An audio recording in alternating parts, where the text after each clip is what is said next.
Assalomu alaykum, sizlar doktor Azizbek. Bugungi videoda vitamin B kompleks ukoli qaysi birini tomirdan qilsa bo'lishini masalan ko'rsatib o'tmoqchiman. Ya'ni jigar kasalliklarida vitamin B kompleks ukoli juda ham ko'p ishlatiladi. Bunga asosiy sabab vitamin B guruhi jigarga juda yaxshi hepatoprotektor ta'sir qiladi. Ukolni tarkibini ko'rib chiqishimiz kerak mana. Bunda vitamin B1, B2, B5, B6 va PP ya'ni nikotinoid kislota bor. Buni vena ichiga va mushak ichiga jo'natish mumkin. Faqatgina vena ichiga qilayotganda iloji boricha kapelnitsada yoki natriy xlorga qo'shib yuborgan holatda sekin jo'natish kerak bo'ladi.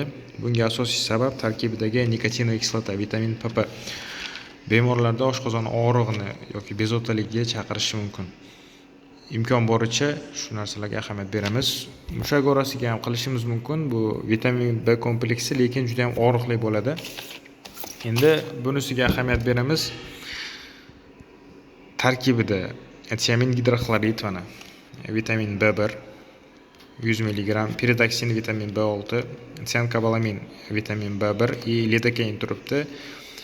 Lidokain bor ukolni umuman tomirdan qilmaslik kerak.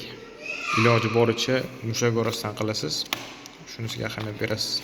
Og'riqli bo'lsa ham prosta hozir shifoxonadagi ukollarni prosta olib ko'rsataman, tarkibini tushuntirish uchun. Bo'limimiz yozib qo'yilgan.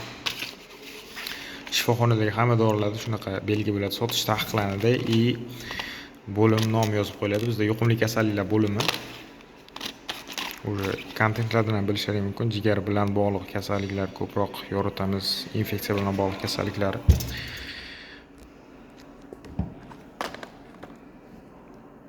Og'riyaptimi? Vitamin B ukol mushak orasidan olganda, agarda tarkibida lidokain bo'lmasa va tomirdan jo'natishga qarshi ko'rsatmasi bor, boshqa dori moddalari bo'lmasa, tomirdan jo'natish mumkin. Shuni aytmoqchi edim. E'tibor uchun katta rahmat. Ma'lumot foydali bo'lgan bo'lsa, albatta video ostiga like va podpiska esdan chiqmasin. Hammaga sihat salomatlik tilab, sizlar bilan doktor Azizbek bo'ldi.